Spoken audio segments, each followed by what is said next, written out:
Лучшие книги по психологии. К этой категории можно отнести множество книг выдающихся психологов-классиков и современных авторов.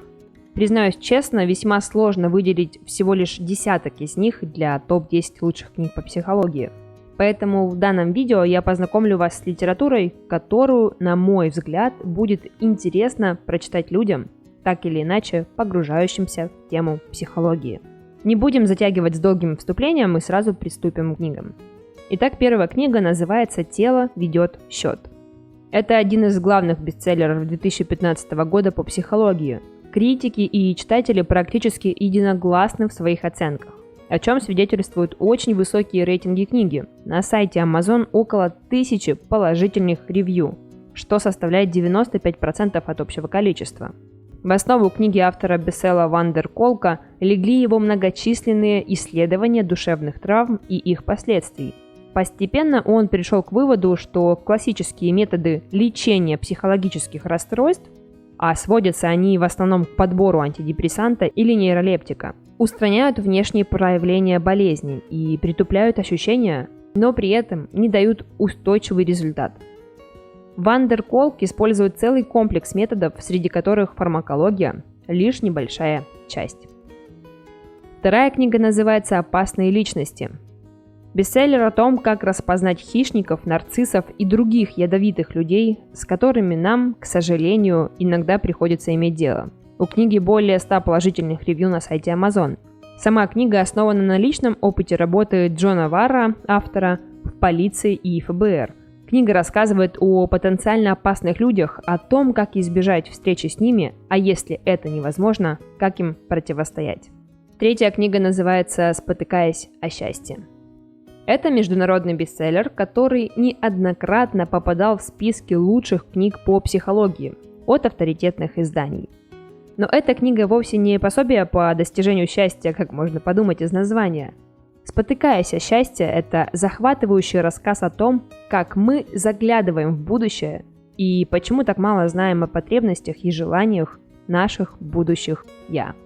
Четвертая книга «Эмоциональный интеллект».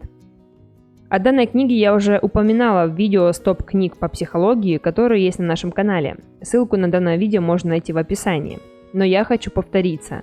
Эта книга реально стоит вашего внимания. В своей культовой книге «Эмоциональный интеллект» психолог и научный журналист Дэниел Гоулман рассказывает о том, почему понимание своих эмоций и умение контролировать свои импульсы имеет для личного и профессионального успеха не менее важное значение, чем академические достижения и уровень коэффициента интеллекта, и почему не стоит недооценивать роль эмоций в нашей жизни.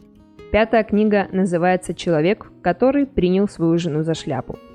В своей культовой книге «Человек, который принял жену за шляпу» невролог и писатель Оливер Сакс рассказывает истории людей с врожденными и приобретенными дисфункциями мозга. Но в центре книги не столько болезни, сколько удивительное стремление людей сохранить свою индивидуальность даже перед лицом утраты способностей, необходимых для нормальной жизни. За всеми историями, которые рассказывает Оливер Сакс, можно увидеть стремление автора найти ответ на самые важные вопросы. Что такое «я»? Что составляет центр личности человека? Может ли человек сохранить свою личность, даже несмотря на необратимые нарушения в работе мозга? Шестая книга называется «Общаясь с психами». С людьми, которые мешают жить, вы можете столкнуться на работе и в личной жизни.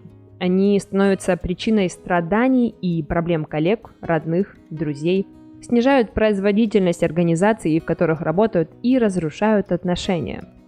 В своей книге «Общаясь с психами», в российском издании она называется «Как разговаривать с мудаками», известный психиатр и консультант Марк Голстон рассказывает, как выйти из деструктивного общения победителем и самому сохранить при этом рассудок. Седьмая книга называется «Хватит быть славным парнем». Книга американского психотерапевта Роберта Гловера, изначально изданная в 2003 году, стала настоящим феноменом и была переведена на несколько языков. На сайте Amazon книга получила более 500 положительных ревью. Если вы постоянно ощущаете, что действуете в угоду окружающим в ущерб своим интересам и самоуважению, то, возможно, вы и есть этот славный парень. И это не комплимент. Книга психотерапевта Роберта Гловера рассказывает славным парням, как перестать искать одобрение окружающих и начать получать желаемое в любви и в жизни. 8-я книга называется «Кто в овечьей шкуре?». Это бестселлер в жанре популярной психологии, посвященный истинным мотивам манипуляторов и техникам, которые помогают от них защищаться. Книга получила множество положительных отзывов критиков и читателей. У книги более 600 положительных ревью на сайте Amazon. Зачастую мы не можем избежать общения с манипуляторами. Нам приходится работать с ними в одной компании или, чего еще хуже, жить с ними под одной крышей. Какую линию поведения выбрать в общении с такими людьми? Есть ли эффективные средства защиты собственной личности от манипуляций? На эти и многие другие вопросы отвечает книга Джорджа Саймона, психолога с многолетним опытом работы с манипуляторами и их жертвами. 9-я книга называется «Карты смысла». Эта книга предоставляет собой переплетение современных и древних идей с психологии, нейробиологии, мифологии, философии и глубокое исследование движущих сил, определяющих поведение человека. Автор исследует вопросы, почему мы ненавидим других, как обычно люди оказываются способны на самые невоображаемые жесткости, почему одни люди выбирают путь добра, а другие – зла. И последняя книга называется «Сказать жизни да». Книга была впервые издана в 1946 году, через год после освобождения ее автора, австрийского психолога Виктора Франкла, из концлагеря. Со временем книга стала всемирно известной, а Виктор Франкл прославился как создатель логотерапии, направление психологии, которое помогает человеку найти смысл жизни, несмотря ни на что. Сам автор оказал огромное влияние на повседневную философию и психологию, поэтому советую вам прочесть данную книгу. На этом, конечно же, не все. Книг по психологии, которые достойны внимания, еще очень много. Поэтому продолжение следует. Не забудьте подписаться на канал и поставить этому видео лайк.